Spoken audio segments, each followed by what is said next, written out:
Halo sobat semuanya, berjumpa lagi dengan channel Ilmuwan Top. Di tepi Laut Kaspia yang sunyi, terbujur diam sebuah mesin raksasa sepanjang lebih dari 70 meter. Bukan kapal, bukan pula pesawat, tapi gabungan keduanya. Sebuah ekranoplan kelas Lun yang dulunya digadang-gadang bakal mengubah wajah peperangan laut, tapi malah terdampar di pantai berpasir dan hingga kini tak pernah bergerak lagi. Dan itu baru satu dari puluhan teknologi luar biasa yang nasibnya berujung tragis. Bayangkan, dari pesawat pengebom nuklir Inggris yang menjadi tanker bahan bakar udara, kereta udara masa depan yang dibongkar jadi besi tua, sampai kapal raksasa militer yang kini setengah tenggelam di pasir pantai Laut Kaspia. Semuanya pernah menjadi simbol harapan besar yang akhirnya dikubur oleh zaman, krisis, dan keputusan politik. Dalam video kita kali ini kita akan bahas untuk kalian 15 teknologi dan kendaraan paling aneh yang pernah ditemukan dalam keadaan terbengkalai.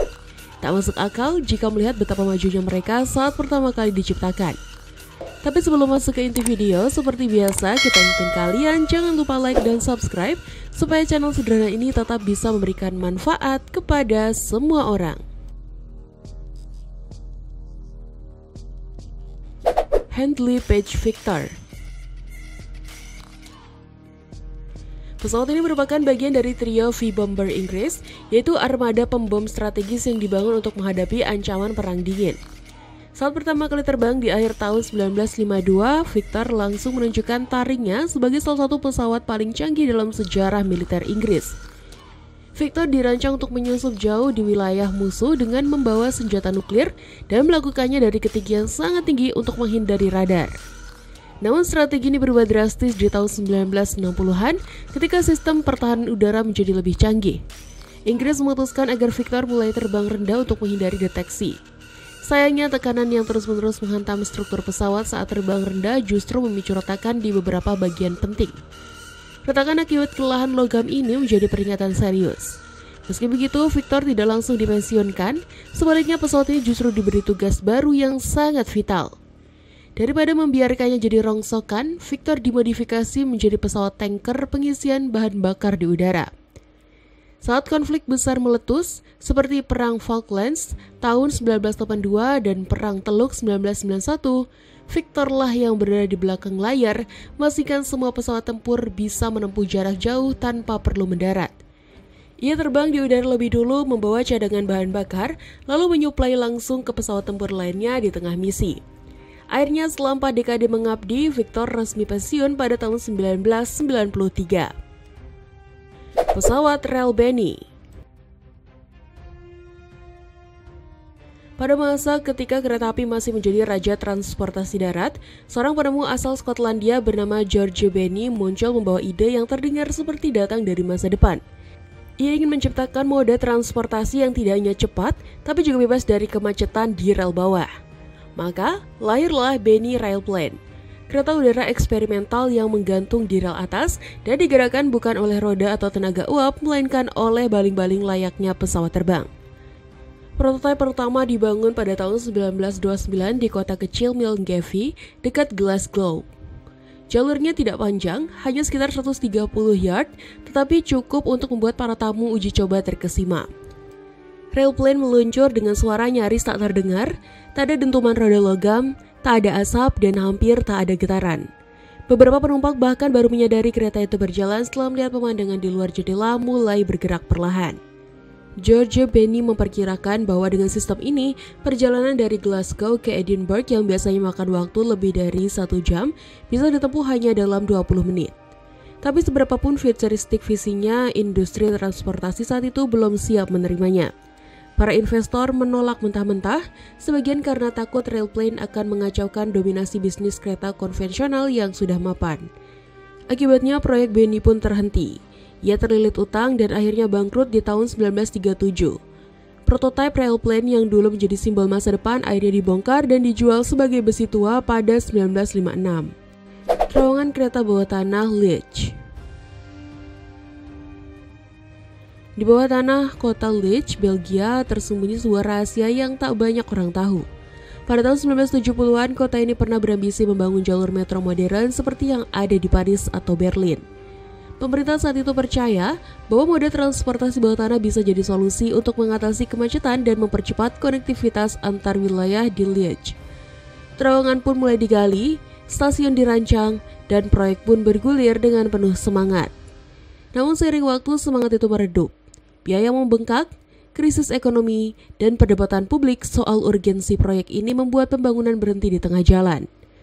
Terowongan sepanjang hampir 800 meter di kawasan Saint-Léonard itu akhirnya tak pernah digunakan sebagaimana mestinya. Proyek sebesar ini pun berubah menjadi ruang kosong di bawah kota, terlupakan dari sepi, tapi kisahnya tidak berhenti di situ. Terowongan yang terbengkalai itu kemudian diisi dengan koleksi kendaraan tua milik perusahaan transportasi lokal, mulai dari bus lawas, tram, hingga bagian-bagian kereta api yang sudah tidak beroperasi. Awalnya hanya sebagai tempat penyimpanan sementara, tapi lama-lama ruang ini menjadi semacam museum tak resmi yang menyimpan jejak sejarah transportasi kota. Sayangnya pada tahun 2019, sebuah kebakaran besar merusak sebagian kendaraan. Beberapa artefak yang terselamatkan kemudian dipindahkan ke Musée des Transports and Communes de Wallonie, museum resmi yang kini menjadi kebanggaan warga Liège. Wagon TA-05. Di masa ketika dunia masih dibelah dua oleh ketegangan ideologis, Uni Soviet diam-diam sedang membangun sesuatu yang bisa saja mengubah sejarah transportasi global. Sebuah proyek bernama Wagon TA-05 membawa harapan akan masa depan di mana kereta tak lagi menyentuh rel. Inilah salah satu prototipe maglev paling awal di dunia. Kereta yang melayang menggunakan teknologi levitasi magnetik jauh sebelum Jepang dan Jerman mulai bersaing di ranah ini. Bentuknya sangat futuristik, ramping, dan aerodinamis, jauh dari kesan kuno kereta konvensional. Prototipe ini dirancang untuk meluncur di jalur khusus antara Yerevan dan Abovian di Armenia dengan target kecepatan yang mengesankan yaitu 400 km per jam. Jika berhasil, ini akan menjadikan Soviet sebagai pelopor moda transportasi tercepat di darat. Namun ambisi besar ini tidak pernah mencapai puncaknya. Pada tahun 1988, sebuah gempa besar mengguncang wilayah uji coba, merusak infrastruktur penting dan membuat proyek terhenti mendadak. Ditambah lagi dengan situasi politik yang kian rapuh, menjelang runtuhnya Uni Soviet, TA-05 akhirnya terbengkalai begitu saja. Fasilitasnya rusak, jalurnya dia membeku dalam waktu, dan keretanya tidak pernah benar-benar mengudara di rel magnetis yang telah disiapkan untuknya. Penjualan sepeda Cole. Pada dekade 1960-an dan 1970-an, seorang pria bernama A.G. Cole menjalankan bisnis yang meninggalkan warisan besar bagi dunia otomotif klasik. Ia dikenal luas sebagai sosok yang tekun membeli dan mengumpulkan sepeda motor, baik dari individu yang ingin menjual dengan cepat maupun dari toko-toko yang ingin bersihkan stok lama mereka. Pada masa itu, harga sepeda motor tidak semahal sekarang, dan dengan insting tajam serta kecintaan mendalam terhadap kendaraan roda 2, Cole dengan cepat membentuk salah satu koleksi sepeda motor terbesar dan paling langka di Amerika. Gudangnya bukan sekedar ruang penyimpanan. Setiap sudutnya dipenuhi barisan motor klasik dari berbagai zaman. Dari model-model langka dengan buatan abad ke-20 hingga desain yang hampir punah. Semuanya terawat dengan baik. Tempat itu sempat menjadi surga tersembunyi bagi para penggemar otomotif vintage. Namun, saat Cole memutuskan untuk menjualnya, takdir koleksi itu berubah drastis. Pemilik baru tampaknya tidak punya gairah yang sama. Gudang dibiarkan terbengkalai, motor-motor mulai berkarat, dan bangunan pelan-pelan berubah menjadi puing-puing masa lalu. Pada awal 2000-an, keadaan semakin memburuk. Pemerintah kota akhirnya turun tangan karena kondisi bangunan yang tidak lagi aman. Namun sebelum ada penyelesaian, musibah terjadi. Sebuah kebakaran hebat melahap gudang tersebut. Banyak yang percaya kebakaran itu disengaja oleh sekelompok remaja, meski hingga kini tidak ada bukti yang bisa memastikan hal itu. Satu persatu, motor-motor yang dulu menjadi simbol era keemasan otomotif berubah menjadi abu dan besi hangus yang tak bernyawa. Aerotrain. Kalian pernah dengar soal kereta masa depan yang bisa melayang di atas beton tanpa roda, tapi kecepatannya nyaris tembus 450 km per jam? Ya, ide gila ini muncul dari seorang insinyur Prancis brilian bernama Jean Bertin. Dia nggak puas sama kereta biasa yang bergesekan di atas rel baja. Menurutnya, kalau manusia bisa bikin mobil terbang di film, kenapa nggak bikin kereta yang melayang di atas bantalan udara dan meluncur seperti peluru? Nah, di tahun 1960-an, Bertin mulai bikin prototipe. Itu Aerotrain 01 diuji coba di jalur eksperimental di Gometz-le-Kettel, Perancis, dan hasilnya langsung bikin kagum banyak orang. Suara mesinnya halus, getaran hampir gak kerasa, dan kecepatannya luar biasa. Lalu datang model-model selanjutnya yang makin keren. Aerotrain 02 pakai turbin jet dan bisa ngebut sampai 422 km per jam. Tapi puncaknya tuh di tahun 1974 saat prototipe I-80HV berhasil melaju di jalur sepanjang 18 km dekat Orleans dengan kecepatan 430 km per jam. Ini tuh udah kayak pesawat tapi di darat. Waktu itu banyak yang yakin Aerotrain bakal jadi masa depan transportasi dunia. Bahkan Amerika pun sempat tertarik buat ngebangun versi mereka sendiri. Tapi masalahnya dunia belum siap. Krisis minyak tahun 1973 bikin pemerintah Prancis cari alternatif yang lebih realistis. Akhirnya mereka lebih milih TGV, si kereta cepat konvensional berbasis roda. Proyek Aerotrain pun dihentikan. Jalur percobaannya ditinggalkan dan mimpi Bertin terkubur bareng ambisinya. Kapal hidrofoil buatan Uni Soviet. Saat menyusuri hutan sunyi di tepi Waduk Kama, dekat kota Perm di Rusia, pemandangan mengejutkan tiba-tiba muncul di tengah pepohonan. Bukan bangunan tua atau reruntuhan biasa, tapi deretan perahu logam besar yang tampak seperti tertinggal dari masa depan. Mereka adalah Raketa dan Meteor, dua jenis kapal hidrofoil buatan Uni Soviet yang pernah menjadi simbol kejayaan transportasi sungai berkecepatan tinggi. Kapal-kapal ini bukan sekedar perahu biasa. Pada tahun 1957, Uni Soviet memperkenalkan Raketa sebagai kapal penumpang super cepat yang bisa meluncur di atas permukaan air dengan bantuan sayap bawah laut. Teknologi hidrofoil ini membuat kapal terangkat dan mengurangi gesekan air secara signifikan, memungkinkan kecepatan lebih dari 70 km per jam. Bahkan mendekati 150 untuk model-model lebih canggih. Ketika Meteor diluncurkan sebagai generasi penerus, kapasitas penumpangnya meningkat hingga lebih dari 100 orang dan desainnya makin aerodinamis. Namun, kemajuan teknologi tidak selalu menjamin umur panjang. Setelah keruntuhan Uni Soviet, banyak jalur pelayaran sungai tidak lagi aktif.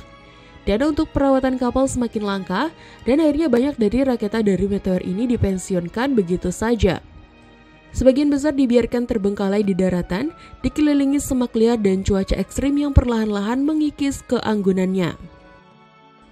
Baker 1473. Saat menjelajahi landscape terbuka di Zwickau, Jerman, ada satu pemandangan yang benar-benar menghentikan langkah siapapun yang lewat. Di tengah hamparan rerumputan hijau yang tenang, sebuah raksasa logam mengintai seperti sisa dari masa depan yang gagal. Inilah Baker 1473.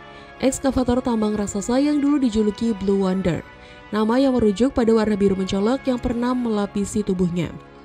Tingginya mencapai hampir 170 kaki, dan bagian depannya dihiasi roda raksasa bergerigi yang tampak seperti gergaji mesin kolosal. Bukan sekedar besar, laut ini pernah menjadi simbol kekuatan industri tambang Jerman Timur. Dibangun pada tahun 1965, Baker 1473 bekerja tanpa henti selama puluhan tahun, menggali tanah dengan efisiensi luar biasa.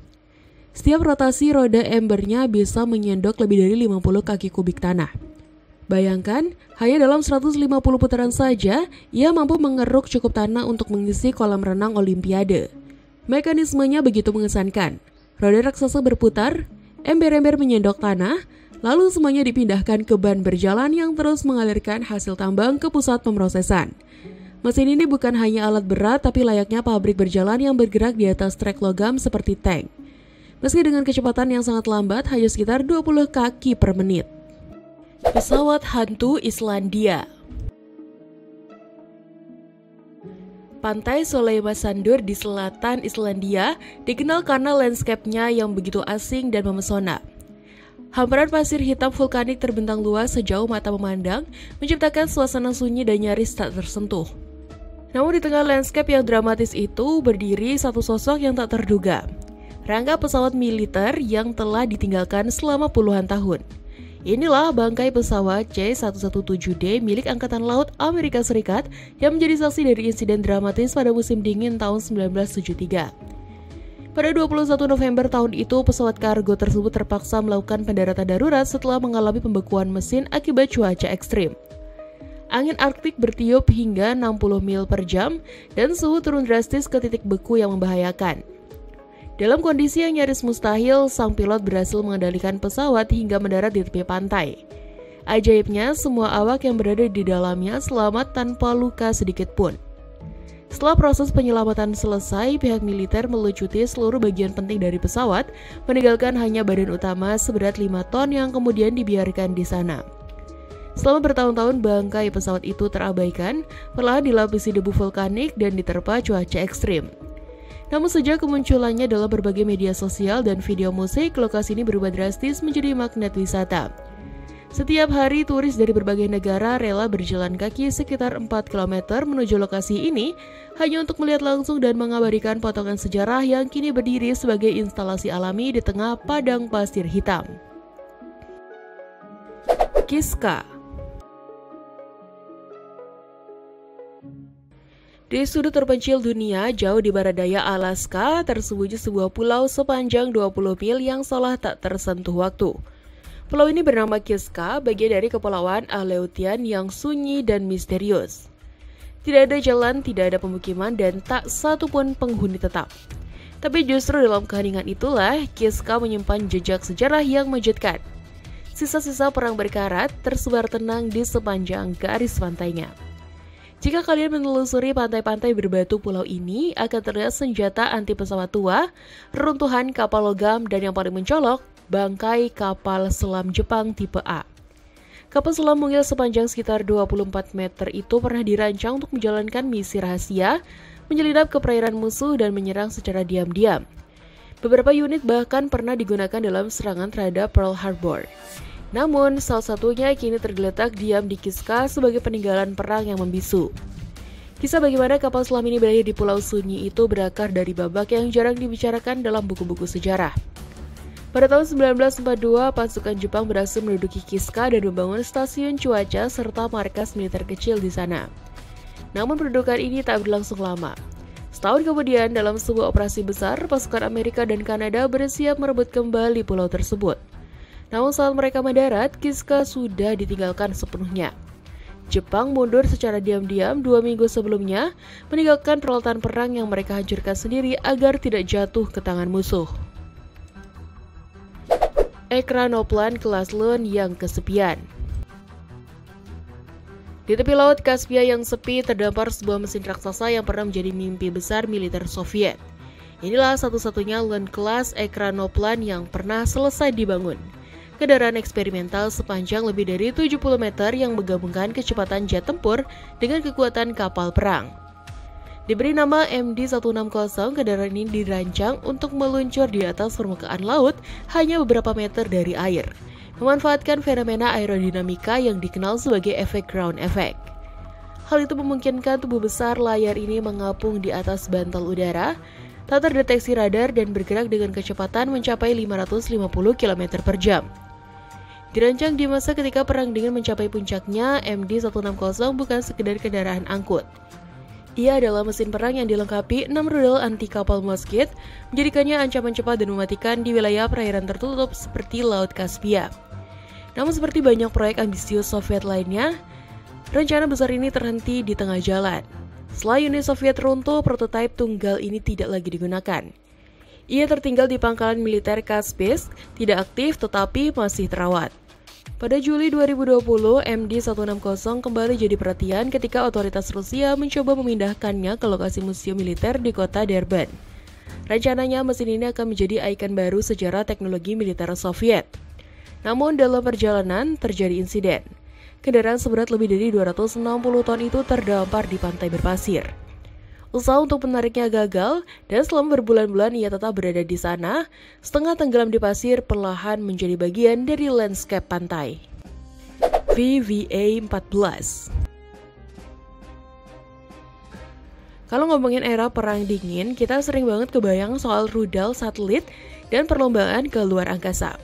Tapi tahu nggak sih, di balik semua itu, Uni Soviet juga sempat ngembangin sebuah pesawat super unik yang namanya VVA-14. Ini bukan pesawat tempur biasa. Bentuknya aja udah kayak hasil kawin silang antara pesawat, kapal, dan pesawat luar angkasa. Dan misinya nggak main-main. Dia dirancang buat terbang tinggi, bisa mendarat di air dan meluncur rendah di atas permukaan laut pakai teknologi yang disebut efek permukaan, alias gaya angkat dari tekanan udara di bawah sayap waktu terbang rendah. Penciptanya adalah ilmuwan eksentrik bernama Robert Bertini. Dia punya visi gila, yaitu menciptakan pesawat amfibi yang bisa lepas landas secara vertikal dan menyerang kapal selam musuh di lautan terbuka tanpa harus kembali ke landasan. Uji coba pertama VVA-14 berlangsung tahun 1972. Saat itu pesawatnya belum punya kemampuan mendarat di air. 2 tahun kemudian mereka pasang ponton tiup agar bisa terapung di laut. Tapi malah muncul masalah teknis baru. Ponton itu susah dikendalikan dan bikin sistemnya jadi rumit banget. Bertini lalu minta ponton diganti ke model kaku. Tapi lagi-lagi muncul tantangan teknis lain yang gak gampang diatasi. Sialnya, Bertini keburu meninggal di tahun 1974 sebelum proyek ini mencapai bentuk idealnya. Dan sejak dia wafat, proyek VVA-14 pun perlahan-lahan kehilangan arah. Akhirnya proyek dihentikan dan pesawat yang sempat digadang-gadang bakal merevolusi dunia militer laut ini pun jadi bangkai raksasa yang mangkrak. Pesawat Pogo Amerika. Di masa ketika dunia masih dikuasai ketegangan Perang Dingin, Amerika Serikat punya mimpi besar menciptakan jet tempur tanpa perlu landasan pacu. Dari ide itulah lahir 2 proyek ambisius, yaitu Lockheed XFV dan Convair XFY Pogo. Keduanya dirancang untuk bisa lepas landas dan mendarat secara vertikal, berdiri di atas ekornya seperti roket. Tapi dari semua prototipe itu, XFY Pogo adalah yang paling mencuri perhatian. Bentuknya aneh seperti ikan bersirip pendek dengan baling-baling raksasa di hidungnya. Tapi justru keunikan inilah yang membuatnya tampil seperti pesawat masa depan. Uji coba pertama Pogo dilakukan pada tahun 1954. Pesawat ini sempat mencatat sejarah sebagai salah satu yang berhasil melakukan transisi penuh dari terbang vertikal ke horizontal, lalu kembali mendarat dengan posisi tegak lurus. Pilot uji coba atau Skats Coleman bahkan menghabiskan lebih dari 60 jam mengendalikan pesawat ini hanya dalam mode hover. Namun, seiring berjalannya waktu, kenyataan teknologi mulai menunjukkan batasnya. Untuk mendaratkan Pogo, pilot harus menengok ke belakang sambil mempertahankan posisi vertikal, nyaris tanpa bantuan sistem navigasi modern. Tak hanya sulit, manuver ini juga sangat berisiko. Ditambah lagi pesawat ini lambat, sulit dikendalikan, dan tidak cocok untuk medan perang yang serba cepat. Crawler Transporter. Di Kennedy Space Center, Florida, ada 2 kendaraan raksasa yang telah menjadi saksi bisu dari era keemasan eksplorasi luar angkasa. Mereka bukan roket atau satelit, melainkan 2 transporter raksasa yang dijuluki Hans dan Franz. Sejak era Apollo di tahun 1960-an, kedua kendaraan ini telah memindahkan roket-roket terbesar dunia sejauh 6,4 km menuju landasan peluncuran. Setiap perjalanan bisa memakan waktu lebih dari 8 jam karena kendaraan ini bergerak dengan kecepatan hanya sekitar 1,6 km per jam ketika membawa beban penuh. Apa yang membuat Hans dan Franz begitu spesial bukan hanya ukurannya yang kolosal, masing-masing beratnya lebih dari 2,700 ton, tetapi juga fakta bahwa mereka tak tergantikan. Setelah program Apollo berakhir, teknologi asli pembangunan transporter ini menghilang bersama para insinyur yang telah pensiun. Saat NASA kembali meluncurkan program baru, tidak ada satupun rancangan modern yang mampu menggantikan 2 transporter ini. Alih-alih membangun yang baru, NASA memilih untuk terus memperbarui dan memodifikasi Hans dan Franz agar sesuai dengan kebutuhan zaman, termasuk saat digunakan dalam program Artemis. Pasukan tank hutan Rusia. Kejadian aneh sempat mengguncang Yekaterinburg, kota besar yang terletak di kaki pegunungan Ural. Ketika ratusan tank militer Rusia tiba-tiba ditemukan begitu saja di sebuah hutan bersalju di dekat stasiun Elanovskaya. Tidak ada pagar pembatas, tak ada pos jaga, dan sama sekali tak terlihat jejak pengaman militer. Deretan tank-tank tempur seperti T-72 dan T-80 berdiri diam di tengah alam liar, seolah ditinggalkan tanpa penjelasan yang masuk akal. Warga sekitar yang melintas dibuat terkejut oleh pemandangan yang tidak biasa ini. Mereka bahkan bisa mendekati dan masuk ke dalam kabin tank seakan-akan kendaraan perang itu hanya bangkai besi biasa. Yang membuat semuanya terasa semakin misterius adalah respons militer Rusia yang awalnya justru tampak menyepelekan situasi. Seorang warga sempat mengatakan kepada media bahwa militer mengklaim semua unit itu tetap dalam pengawasan. Padahal kondisi di lapangan menunjukkan sebaliknya. Lapisan salju menutupi kendaraan dari roda hingga laras dan tidak ada satupun tanda aktivitas penjagaan. Baru setelah perhatian media internasional mulai mengarah ke lokasi, militer bertindak cepat dan memindahkan seluruh kendaraan tersebut ke tempat yang lebih aman. Namun jawaban pasti tak pernah benar-benar diberikan ke publik. Apakah ini bagian dari operasi logistik yang kacau, atau hanya potret kecil dari kekacauan administratif dalam tubuh militer Rusia?